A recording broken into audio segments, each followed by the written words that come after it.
Hi, I'm Melcher. This is the Art Life video blog, day 164. I'm Jacob Wolf. Thank you for having me here, Gray. My pleasure. Thank you for tuning in, everybody. So do you want to tell us a little bit about yourself? Sure. I'm a guy. I like to create music. I've got an active mind, and I play different instruments, and I love to make music, and I like to walk at night, and I love cats, and I've got this space here where I like to create things by myself. We're in his studio.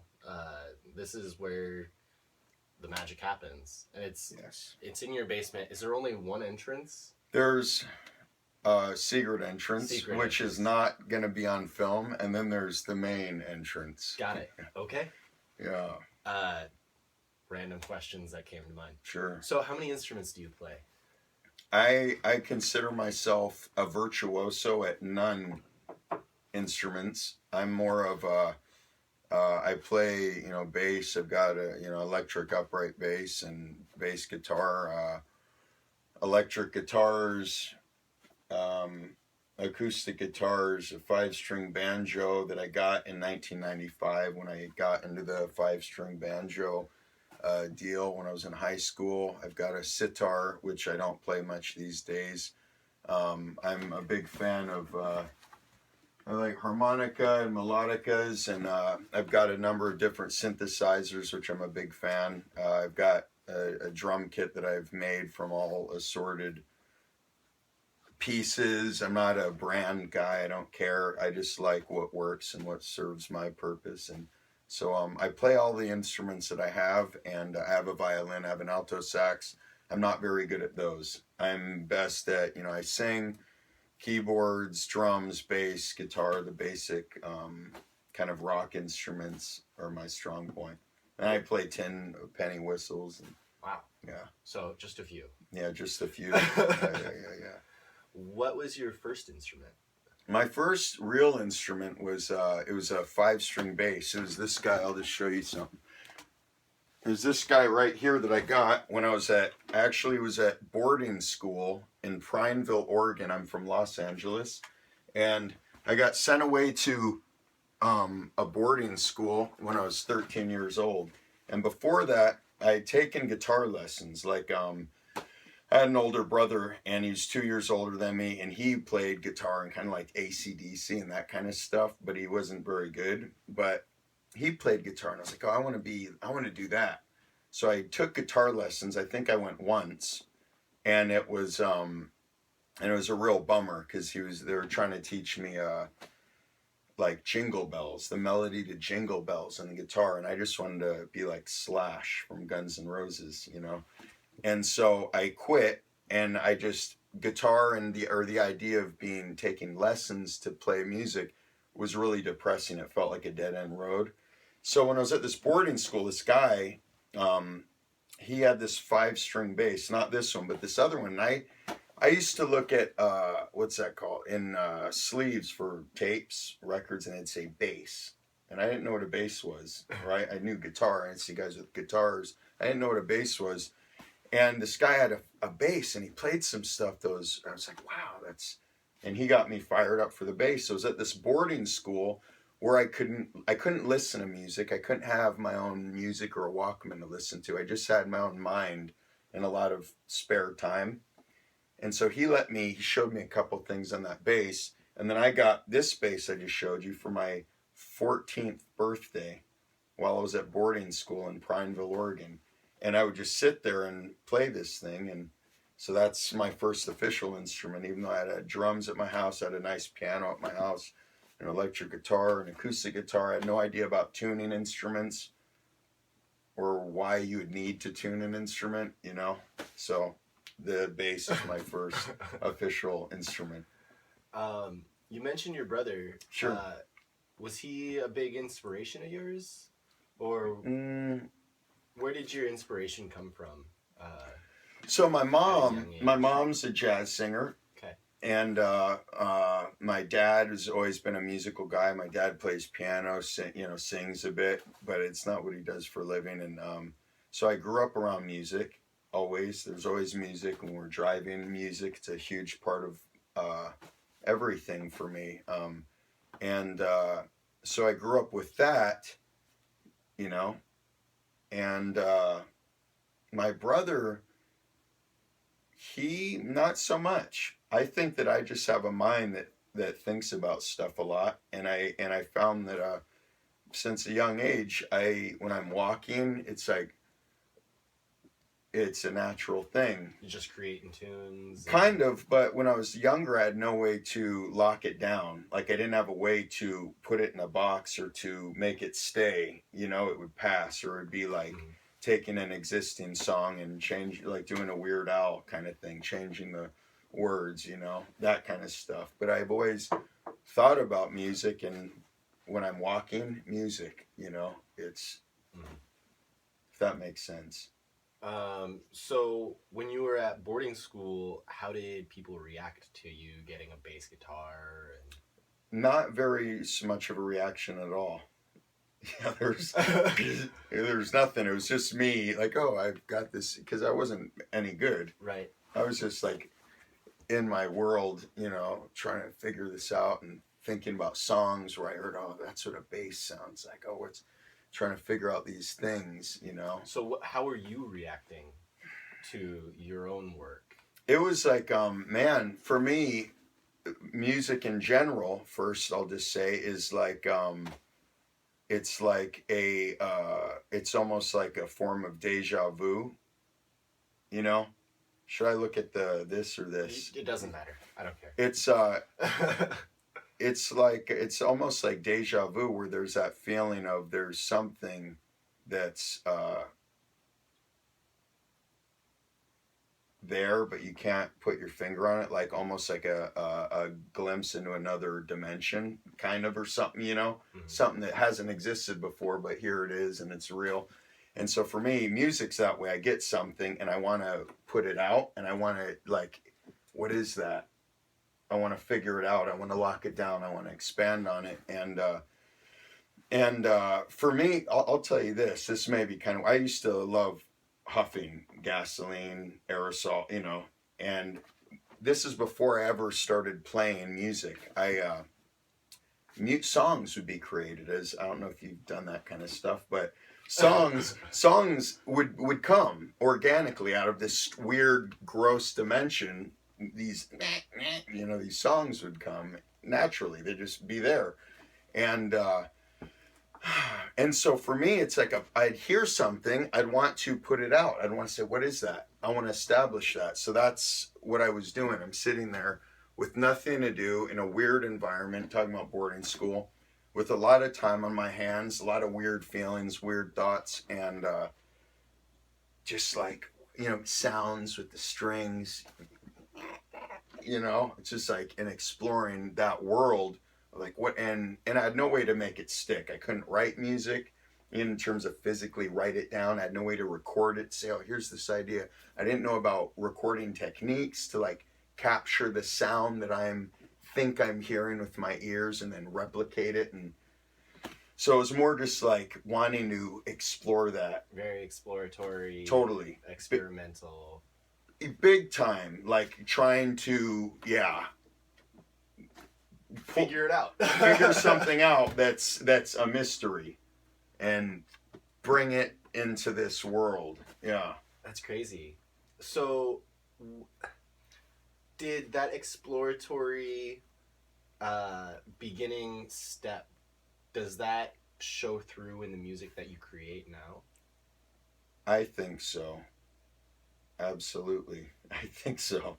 I don't know of any music that sounds like my music. Right. You know, it's a mixed feeling of all sorts of different things. You might be able to say, oh, this is kind of reminds me of this. So this is, but it's absolutely like when I make music, I just make what I want to make.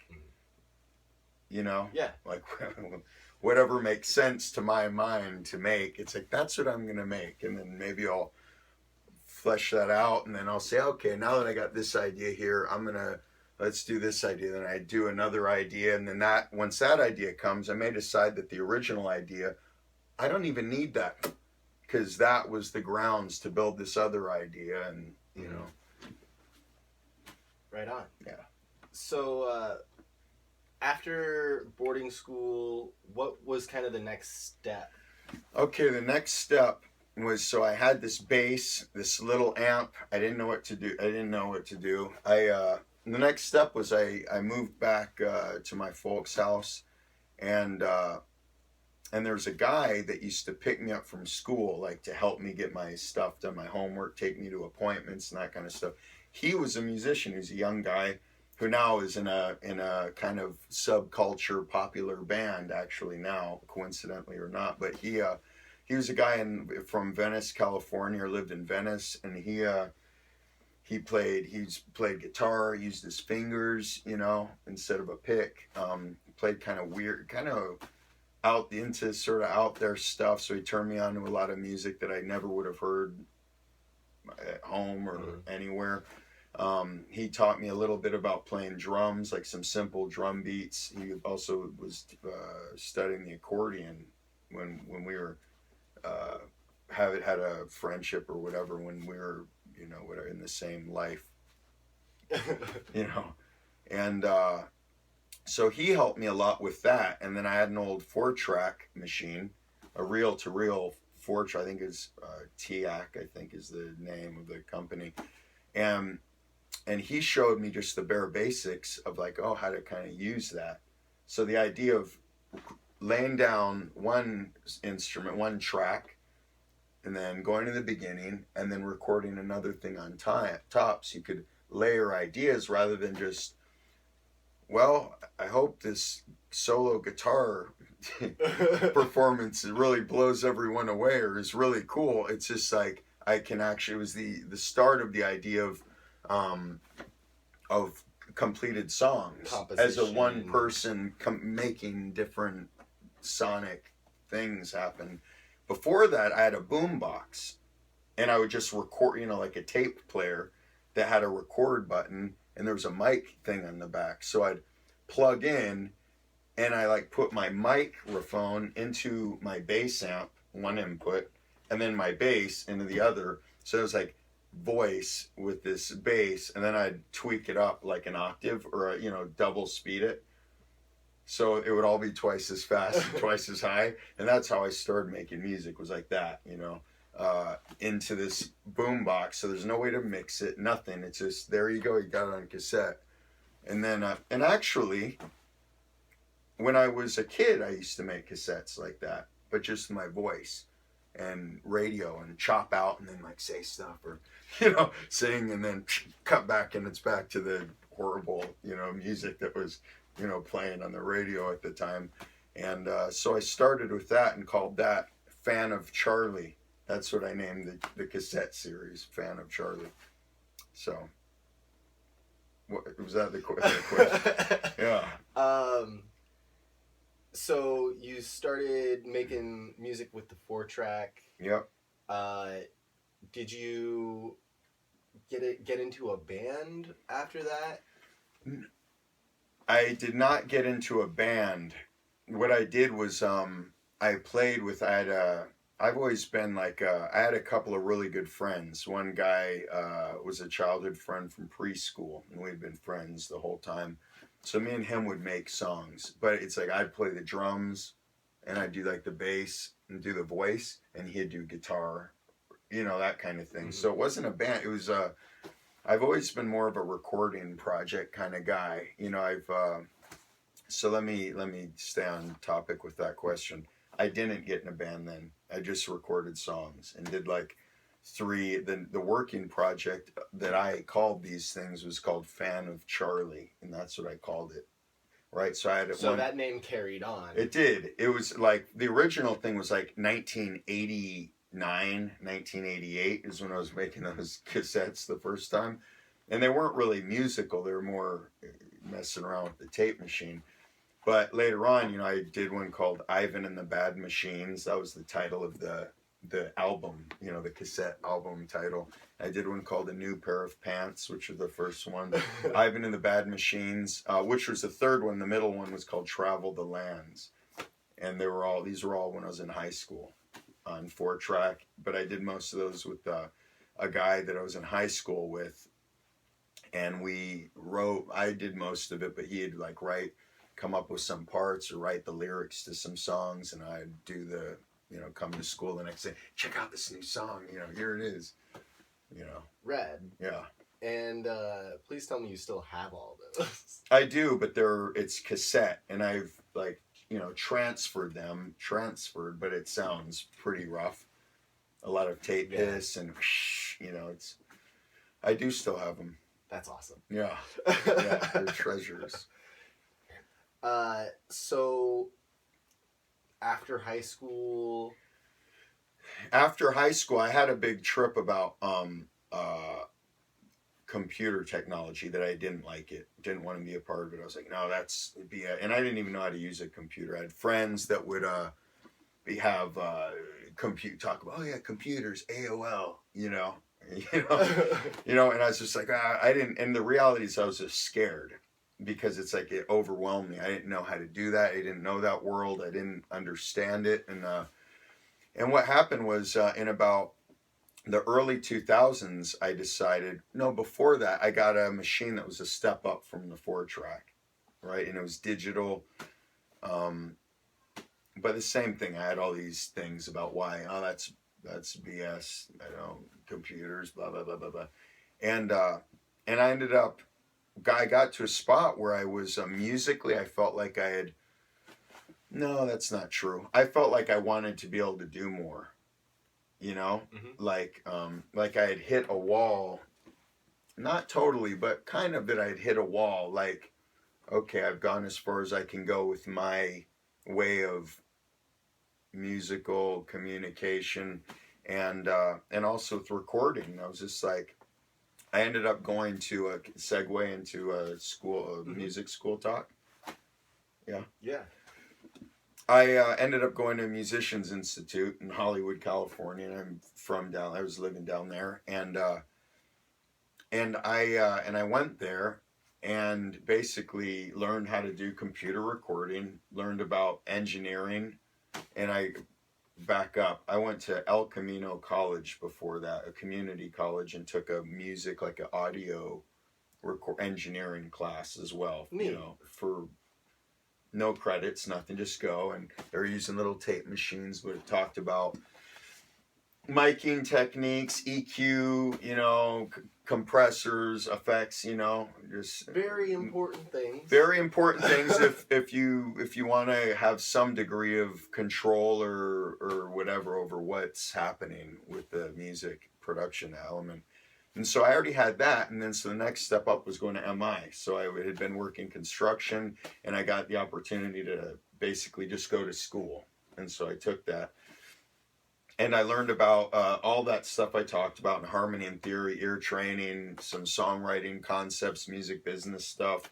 I took some singing kind of lessons, some bass stuff, some keyboard stuff. And from there, I got hooked up with the computer recording world and got my own setup. And it was just a whole new level for me, I'm a visual guy, and being able to see the information graphically from left to right, like on a timeline, is huge compared to being with the machine. You just see a meter doing numbers, and then it's like, it can feel like for me, like I was trapped in a little room with no doors and no windows is what it feels like recording with the machine, where you don't see anything. And for me, it just opened things up completely to be able to see stuff, have a visual point of reference for what's happening musically, a visual representation of the music versus just sound and numbers going by on a meter. So how did your music change at this point?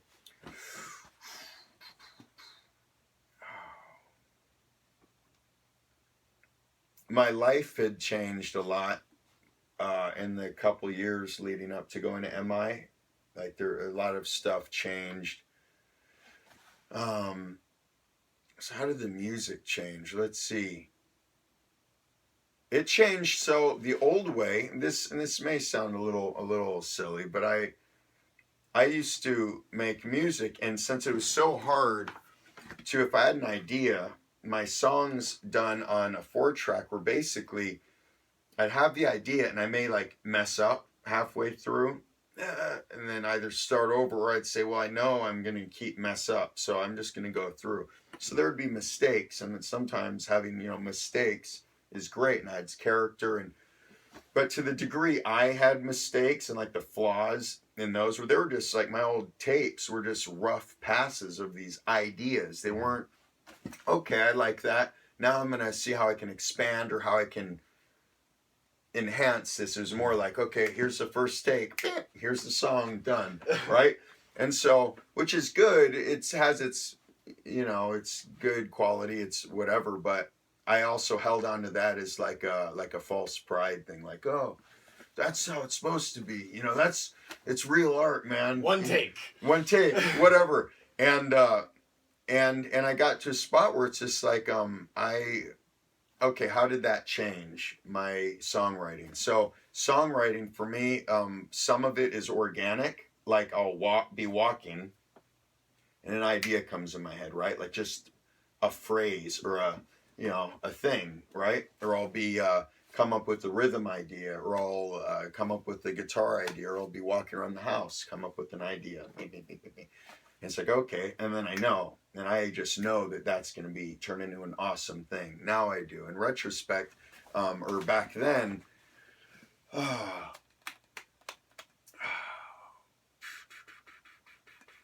don't even know what I was saying. So back then, how did it change the way I wrote music? How I write music. It gave me the ability to lock stuff in and finesse it, expand on it. You had said that sometimes you're able to just get rid of that first step now.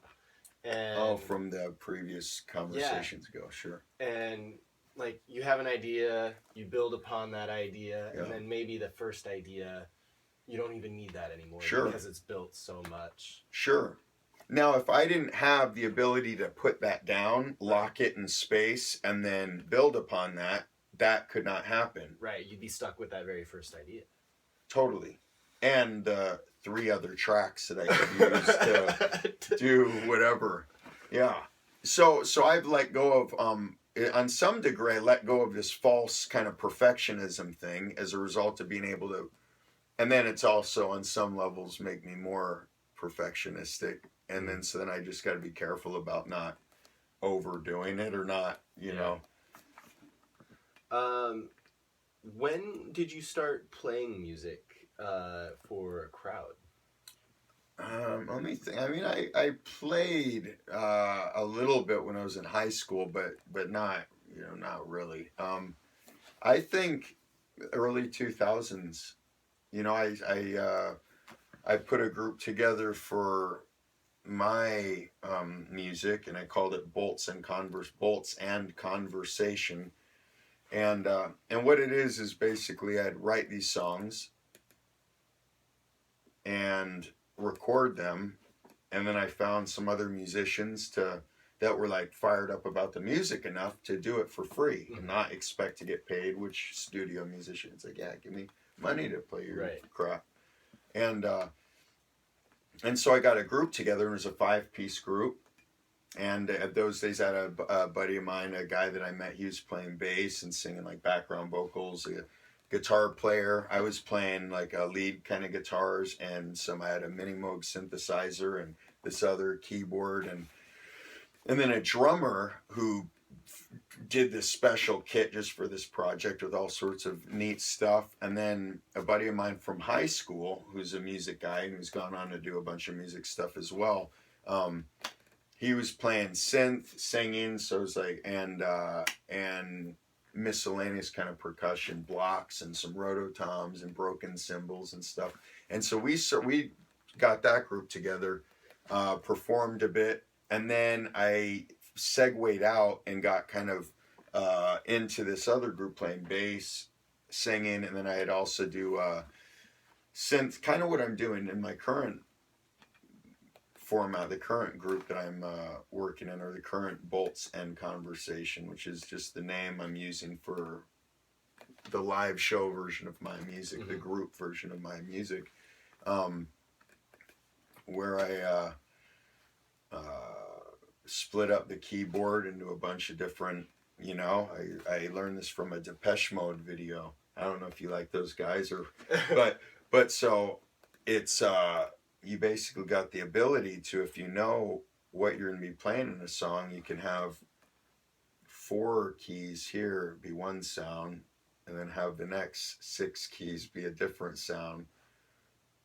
However you want, split it up so that for each song you can have whatever sounds you want. So you aren't limited to, I've got a piano sound for this whole song. It's just like, for me, my music, that's something that's been pretty cool. Split that up. Different elements and sounds. Different elements and just the capability to play. So I basically, it's the idea of having bass notes, so I can have a bass sounds and whatever other things, so I can cover both bases. So I did that in that group that I joined in the early 2000s. And that's the end of my answer for that question. Okay. So Bolts and Conversation was the original name of the group, and then you went into a different group. Totally unrelated, where I was acting as a bass player, keyboard player. And that was not your music? Nope. I contributed like production ideas, rhythm ideas, bass, drum bass kind of stuff. When I say production, like fizzle, fazzle stuff to whatever, but it was the lead singer, kind of rhythm guitarist stuff, and then the other guitarist. It was more of their project that I joined on to act as bass player. So that was a big change for you at that point. Totally, and it was fun. It was good. Yeah, it was different, but yeah. Then did you eventually come back to the Bolts in Conversation? No. So that was such it was such having a 5-person group in Los Angeles, playing kind of out there different stuff. It was that group basically. So I didn't go back to that. It just got phased out for this thing that I was now bass player for, this other project. And I just didn't put it back together. I was working on that's about the time that I was working on The Clock, the album. And so I was working on those tunes, writing those songs, fleshing them out, started the recording process for that album. And so I didn't start that back. What I did was I got together with a gal that I knew since high school, and I put together kind of a 2-person show with sequencers. So I was using this old Korg 01W with I'm going to show you something. This is pretty fun. I don't have one in there.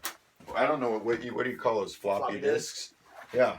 So with floppy disks, and this is in 2006 or 2000, and so I got these songs, and so they have a real funny sound. That keyboard's, I think, from 1990 or 91 or something.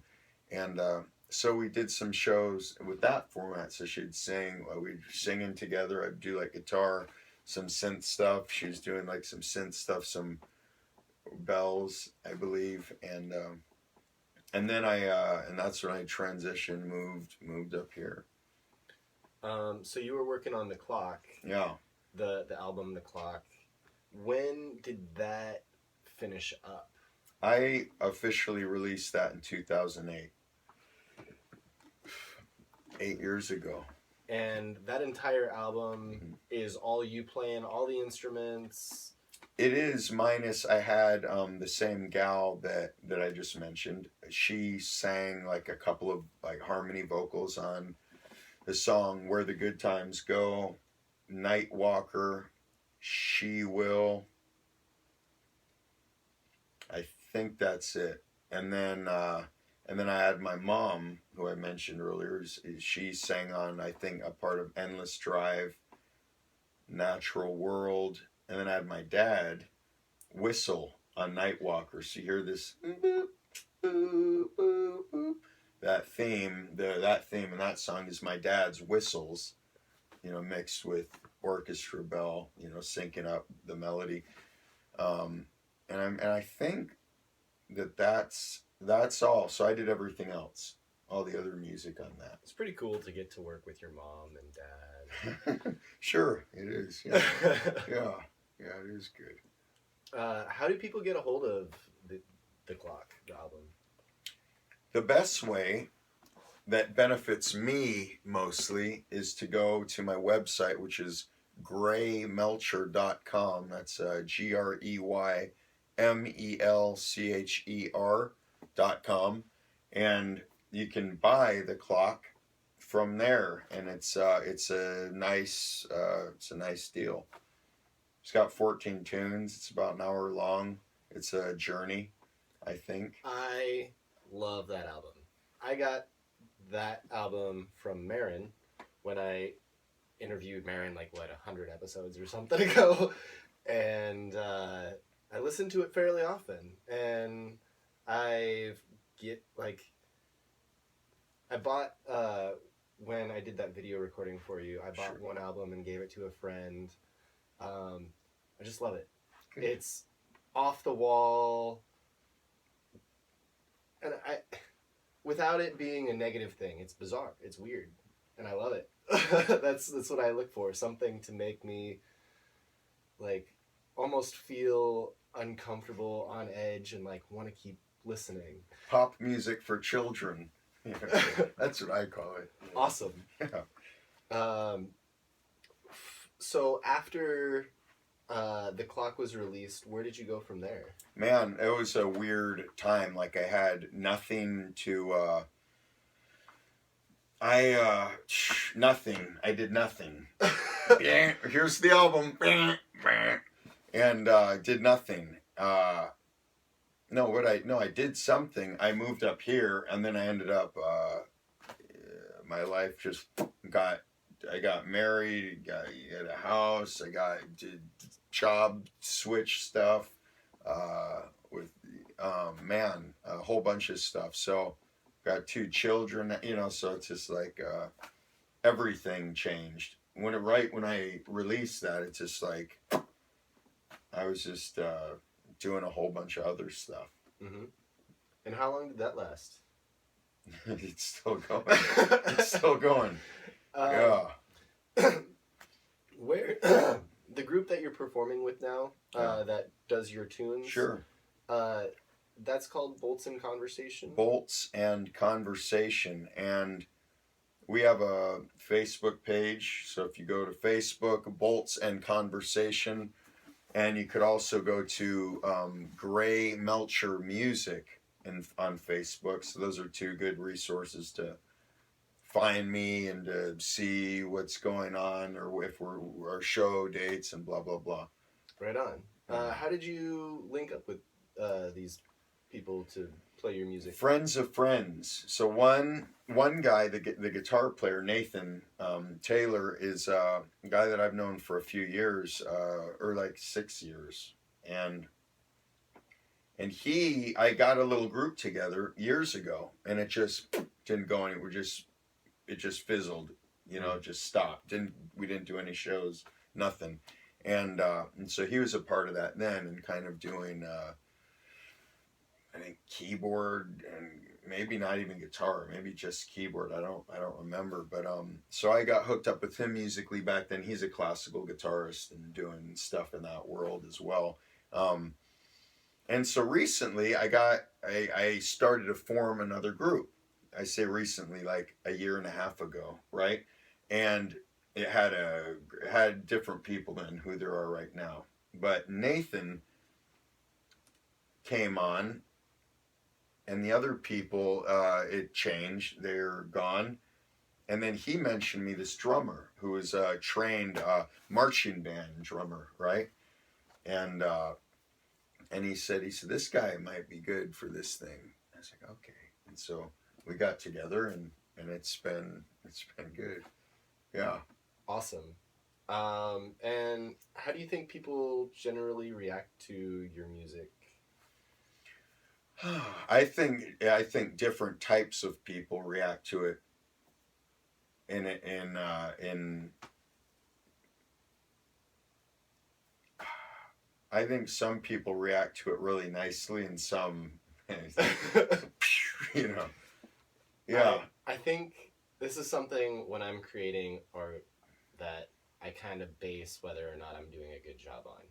If I'm getting as much positive and negative reinforcement, if there are just as many people that hate what I'm doing as there are that love it, I know that I'm doing something right.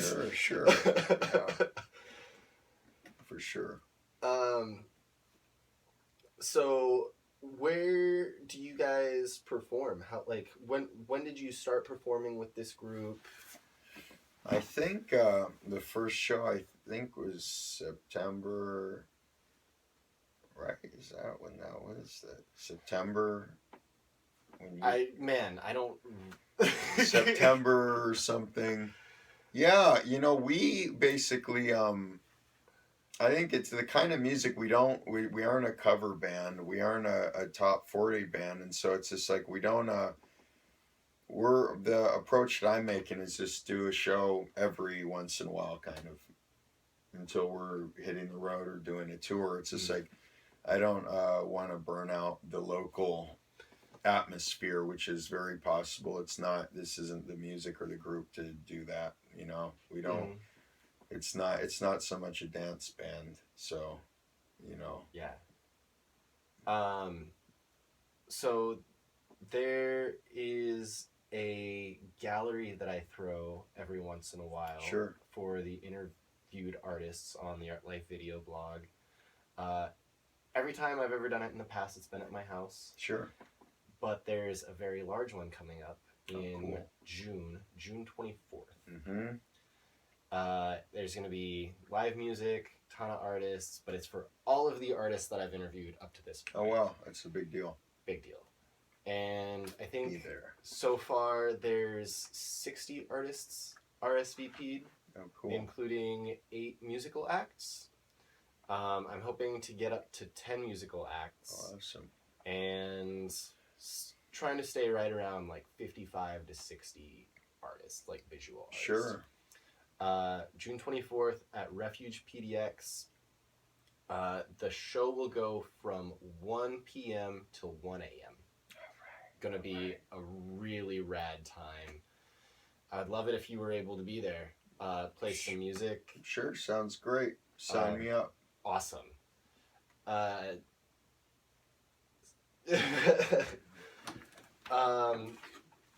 what else? What are some of your...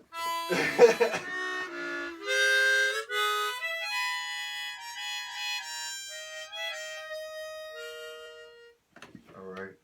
What is a goal of yours for the future? Where do you want to see yourself or your music go? One thing is that I'm gonna have all my music exclusively right now. My website's getting a total revamp, like a complete rebuild. And I'm gonna make it so all my music is only available through my website. Right on. Totally. So no going through iTunes Nope. or CD, but none of that. Just through my website only. Right on. So that's one thing. I plan on touring, just getting the word out there. So if you guys like my stuff, feel free to spread the word and like my pages and subscribe and blah, blah, blah as best as you can. And just get the word out there and just plug away. Do it. Do some more releases. It's long overdue. Yeah. So I'm working on this next album, which should be wrapped up pretty soon. And do you have a title for it? I don't. But it'll be really good. It'll be better than The Clock. The Clock. It will. Yeah. Awesome. So we have that to look forward to. Totally. Do you have any other like tour dates planned? I have no tour dates. No. No. Okay. Nope. So keep in contact with Gray and just look for that future stuff coming out. Yeah. Do you have any last comments, questions, concerns? No. Thank you, Jacob. Yeah, this has Life been is great. good. Yeah. Thanks for tuning in, everybody. Art Life Video Blog, day 164. All right, we'll catch you again soon.